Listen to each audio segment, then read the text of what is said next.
his moods can change so much that he seems to have two separate personalities. तो इससे पहले वाले में था स्प्लिट पर्सनालिटीज, उसके बारे में लिखा गया है जो स्प्लिट पर्सनालिटी के जो व्यक्ति होता है उसका मूड, उसका जो माइंड सेटअप है वो इतना ज्यादा बदल जाता है कि ऐसा लगता है कि वो अलग अलग दो प्रकार के विभिन्न व्यक्तित्व वाला व्यक्ति है। पर्सनालिटीज मतलब व्यक्तित्व।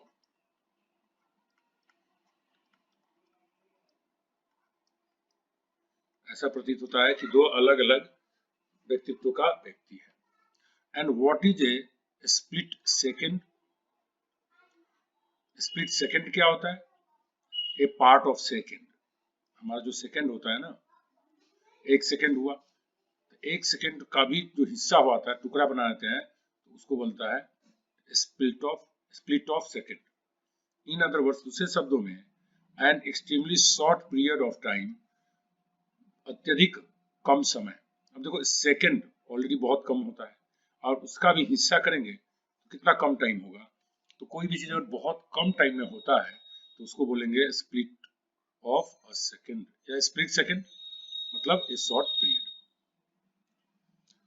I had never thought of writing before. मैंने पहले कभी भी लिखने का नहीं सोचा था। लिखने का मतलब कि कविता या कहानी या कुछ लिखने का।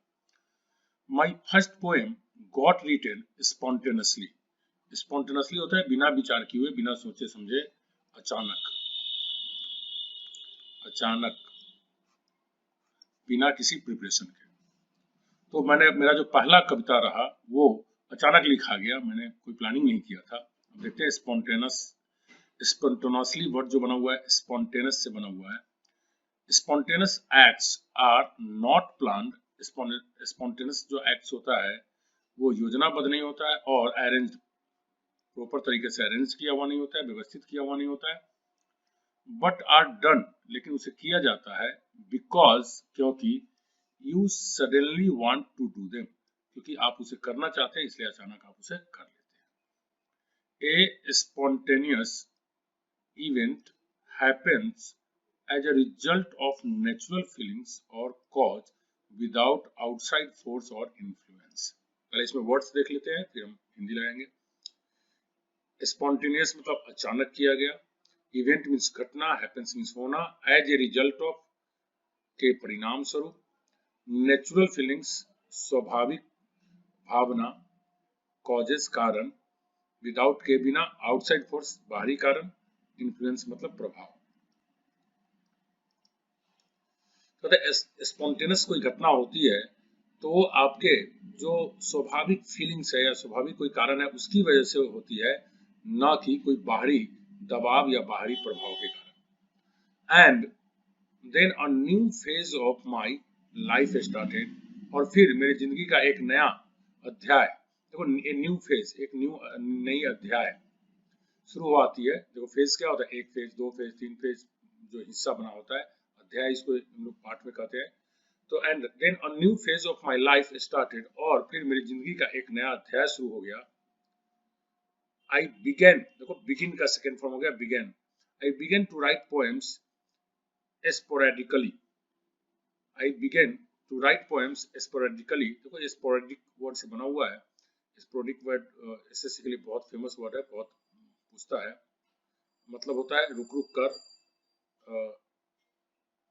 कंटिन्यूअस का एंटो है। तो कहता है मैं फिर थोड़े अंतराल करके, रुक रुक करके मैंने कविताएं लिखना शुरू कर दिया। स्पोरेडिक जिसका सिनोनिम्स होता है इंटरमिटेंट, रुक रुक करके। जैसे मैं एक एग्जांपल बोलता हूँ, इट्स रेनिंग इंटरमिटेंटली, मतलब रुक रुक कर बारिश हो रही है। स्पोरेडिक रेन मतलब कि छिटपुट बारिश, मतलब एकदम लगातार बारिश नहीं, तो छिटपुट या रुक रुक करके मीनिंग हो गया। कहता है कि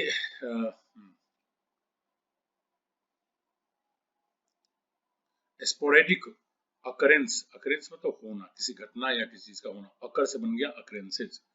तो अगर कोई भी चीज स्पोरेडिक अकरेंसेज होती है तो कोई भी घटना घटती है, of something happen at irregular intervals, एक अनियमित अंतराल पर होती है। मतलब कि उसका कोई एक फिक्स्ड नियम नहीं होता है कि 2 घंटा पर ही होगा, कभी आधे घंटे पे हो गया, कभी 1 घंटे पे हो गया, कभी किसी घंटे पे हो गया। इस तरह से होता है ये। The writing then became more frequent. फिर लिखने का जो कार्यक्रम था वो ज्यादा नियमित हो गया। यहाँ पे राइटिंग को नाउन बनाया गया है, तो ये बड़ा जरूरी है समझना।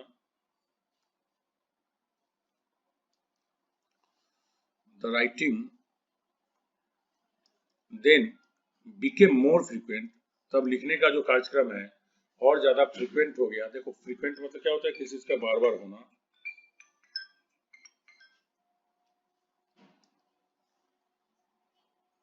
लैटर मीन्स बाद में। I found my self on a poetry writing spree. इसमें समझना है, स्प्री वर्ड को हमें समझना है।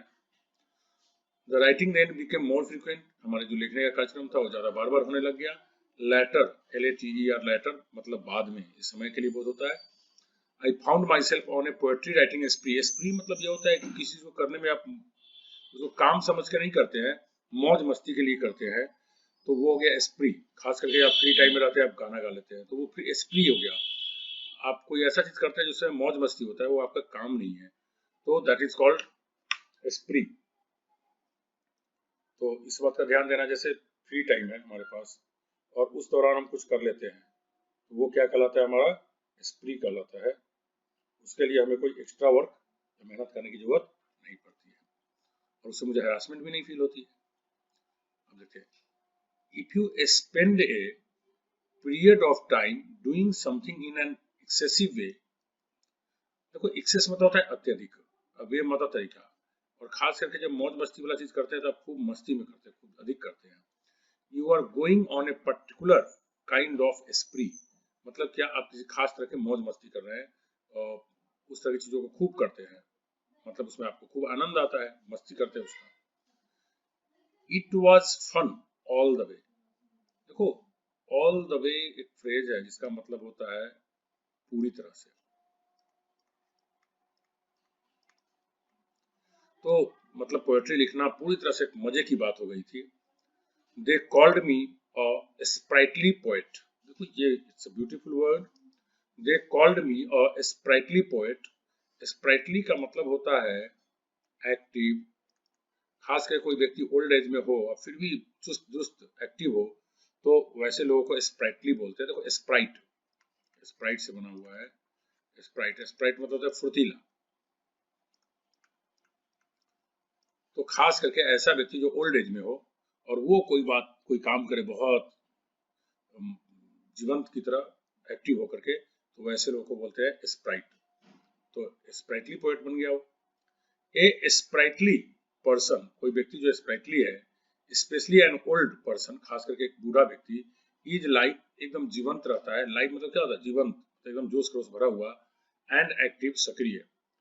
आई डू नॉट नो, मुझे नहीं मालूम, where the poetry sprang from. देखो स्प्रैंग वर्ड को सीखते हैं। स्प्रिंग,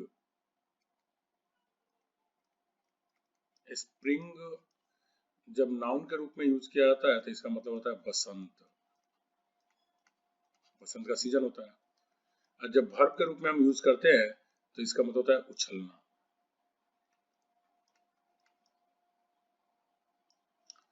ठीक है, अब यहाँ फिगरेटिवली समझिए। I don't know where the poetry sprang from, मुझे नहीं मालूम कि कविता कहाँ से उछलकर मेरे दिमाग में आ गई थी और मैंने लिख दिया। मतलब क्या, कहाँ से शुरुआत हो गई। दैट इज अर्थात व्हाट इट्स सोर्स वाज, मुझे नहीं मालूम इसके सोर्स कहाँ से था, मतलब कहाँ से निकल करके कविताएं मेरे मन में आ रही थी, ये बात मुझे मालूम नहीं है। तो ए रिनाउंड पोएट, देखो रिनाउंड मतलब होता है प्रसिद्ध। रिनाउंड मीन्स प्रसिद्ध, famous. Though a renowned poet, I was dishevelled in appearance. Dishevelled means अस्त व्यस्त। अपीयरेंस मतलब दिखने में। कहता है जैसे मैं, हालांकि मैं रिनाउंड पोएट बन गया, एक प्रसिद्ध कवि बन गया मैं, लेकिन फिर भी मेरे जो अपीयरेंस है, मेरे देखने में जो लगता था, मैं एकदम अस्त व्यस्त लगता था। So I decided to spruce myself up a bit. Spruce मतलब सजाना, सवारना। तो मैंने सोचा कि थोड़ा सा अपने आप को क्यों नहीं सवार लूं, सजा लूं। दैट इज अर्थात I decided to become neat and clean. मैंने निर्णय लिया इन अपीयरेंस कि दिखने में मैं थोड़ा साफ सुथरा दिखूं। I did not want to be the butt of criticism. देखो butt it's a beautiful word, अब ध्यान रखना। बट ये हो गया लेकिन, and B U T, butt मतलब होता है, वैसे होता है सेंटर ऑफ समथिंग। जैसे बट ऑफ द क्लास, कोई लड़का ऐसा है जो क्लास में बहुत बढ़िया है पढ़ने में, तो कहेगा बट ऑफ द क्लास है, सबका ध्यान उस पर रहता है। कोई लड़का ऐसा है जो बदमाशी करने में बहुत है, तो उसकी वजह से वो फेमस होता है, तो वो भी क्या है, बट ऑफ द क्लास है। अब तो बट ऑफ क्रिटिसिज्म, क्रिटिसिज्म मतलब क्या होता है, आलोचना। तो ये कहता है कि मैं नहीं चाहता हूँ कि कल होकर के मैं क्या बन जाऊं, आलोचना का सेंटर बन जाऊं, कि सब मेरे ऊपर आलोचना करने लग जाए, मुझे मेरी निंदा करने लग जाए। क्योंकि देखो इतना बड़ा कवि है, इतना बड़ा पोएट, इतना बढ़िया पोएम लिखता है और अस्त व्यस्त रहता है, बढ़िया से रहता नहीं। Okay, there were already some charges against me. देखो चार्ज मतलब यहाँ पे आरोप हो गया, और चार्ज अगेंस्ट किसके विरुद्ध आरोप लगाया जाता है, तो कहता है क्या कि मेरे विरुद्ध ऑलरेडी पहले से ही आरोप लगे हुए हैं। सम जेन्युइन, अदर्स स्प्यूरियस। कुछ चार्जेस तो ऐसे जो असली है, जेन्युइन मतलब क्या होता है, असली, एंड सम अदर्स स्प्यूरियस, नकली। नकली क्या होता है, जो देखने में तो लगता है असली है लेकिन वास्तव में रहता है नकली। तो कहता है इसका मतलब ये हुआ कि इस पे जो आरोप लगाए गए हैं, कुछ तो सही आरोप है, लेकिन जो बाकी आरोप है वो क्या है, नकली है, भले ही लोगों को दिखने में ये लगे कि सचमुच ऐसा हो रहा है। तो स्प्यूरियस मतलब क्या हो गया, नकली।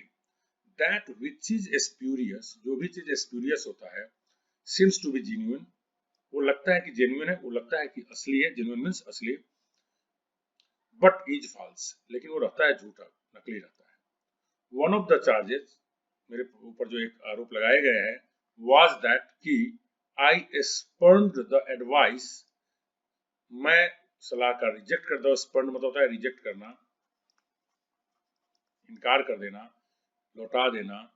आई spurned the advice given by other poets, कि दूसरे कवि लोग जो मुझे सलाह देते हैं उसको मैं लेने से इनकार कर देता हूँ, तिरस्कृत कर देता हूँ, ऐसा मेरे ऊपर आरोप है। इफ यू स्पर्न समथिंग, अगर आप कोई भी चीज स्पर्न करते हैं, मतलब क्या हो गया, साइनो क्या हो गया, रिजेक्ट कर देते हैं। यू रिफ्यूज, तब देखो स्पर्न, रिजेक्ट, रिफ्यूज, तीनों साइन हो गया। इट और send it away with angry pride, आप गुस्सा करके उसे लौटा देते हैं, इनका लेने से इनकार कर देते हैं, स्वीकार करने से इनकार कर देते हैं, तो that is called spurn.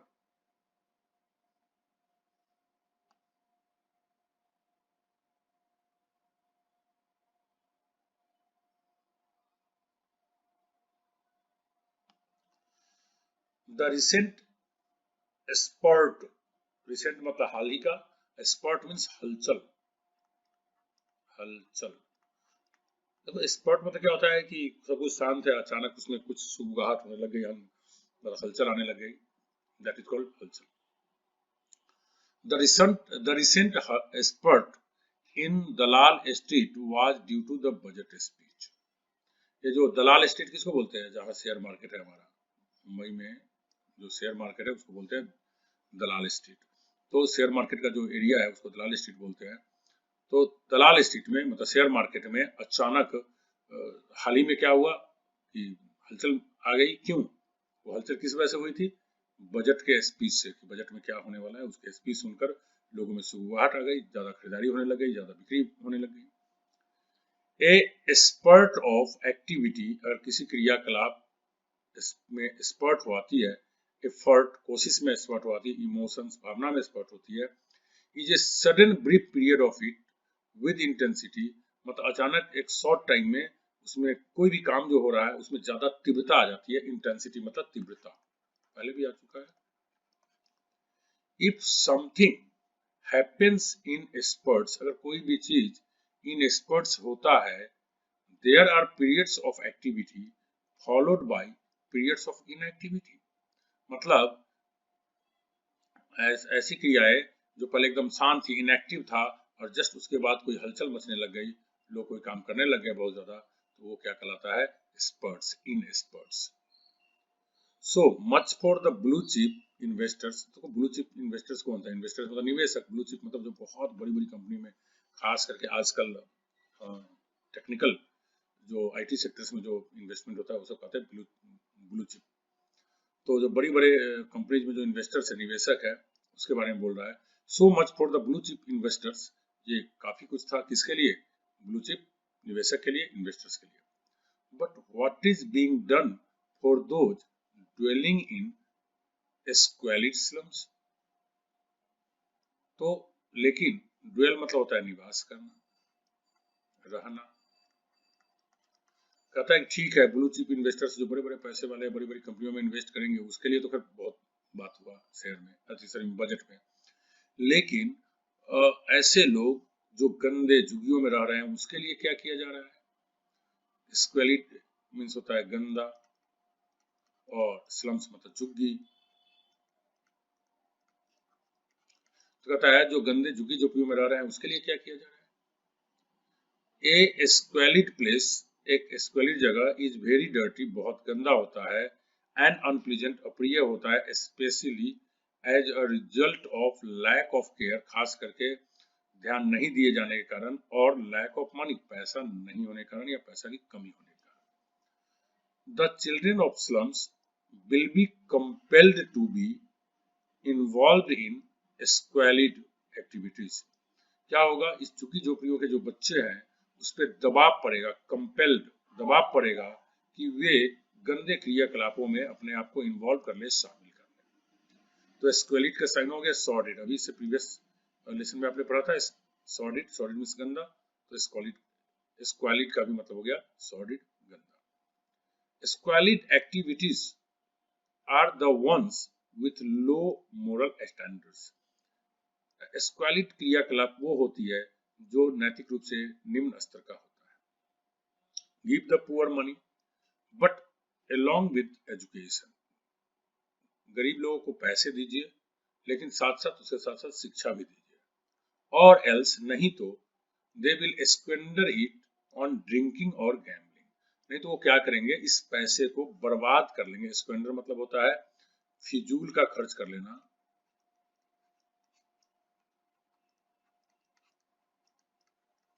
Money को वेस्ट कर लेना।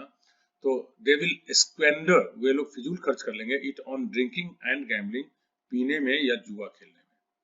इफ यू स्क्वेंडर मनी, अगर आप पैसे को स्क्वेंडर करते हैं, रिसोर्सेज किसी साधन को स्क्वेंडर करते हैं, और अपॉर्चुनिटीज मौका का स्क्वेंडर करते हैं, you use them in A foolish, आप उसे मुक्तापूर्ण एंड वेस्टफुल वे में इसको बर्बाद करते हैं। इफ पॉवर्टी, पॉवर्टी मीन्स गरीबी, रेंस, देखो रेंस मतलब राज करना, शासन करना, राज करना। अब यहाँ बड़ा फिगरेटिवली यूज किया है कि अगर गरीबी राज करती है भारत में, मतलब क्या? भारत में बहुत ज्यादा गरीबी रहती है। Our policy makers are to be blamed squarely, तो सीधे सीधे इसके लिए हमारे नीतिकारों पर, जो पॉलिसी मेकर्स क्या हो गया? जो नीति बनाते हैं, नियम बनाते हैं, तो हमारे नीतिकारों पर इसका आरोप जाएगा। ब्लेम मतलब होता है आरोप लगाना, और स्क्वायरली मतलब सीधे सीधे, कोई घुमा फिरा कर नहीं, सीधा सीधा इसका ब्लेम किस पे जाएगा? नीतिकारों पे जाएगा, जो नीति बनाते हैं उन पे जाएगा। स्क्वायरली मीन्स डायरेक्टली, स्क्वायरली का मतलब होता है सीधे सीधे, एंड इन द मिडिल, कोई काम हो रहा है ठीक उसी के बीच, रेदर देन इनडायरेक्टली, बजाय इसके कि इनडायरेक्टली कोई चीज किया जाए, या एट एन एंगल, या किसी खास कोण पे किया जाए, मतलब परोक्ष रूप से किया जाए। तो परोक्ष रूप से नहीं करने के बजाय क्या किया जाता है? स्क्वायरली किया जाता है, तो सीधे सीधे किया जाता है। इफ यू फेस समथिंग स्क्वायरली, अगर किसी भी चीज का मुकाबला, सामना आप स्क्वायरली करते हैं, यू फेस इट डायरेक्टली, आप इसे सीधा सामना करते हैं, without trying to avoid it, बिना इससे बचने की कोशिश किए।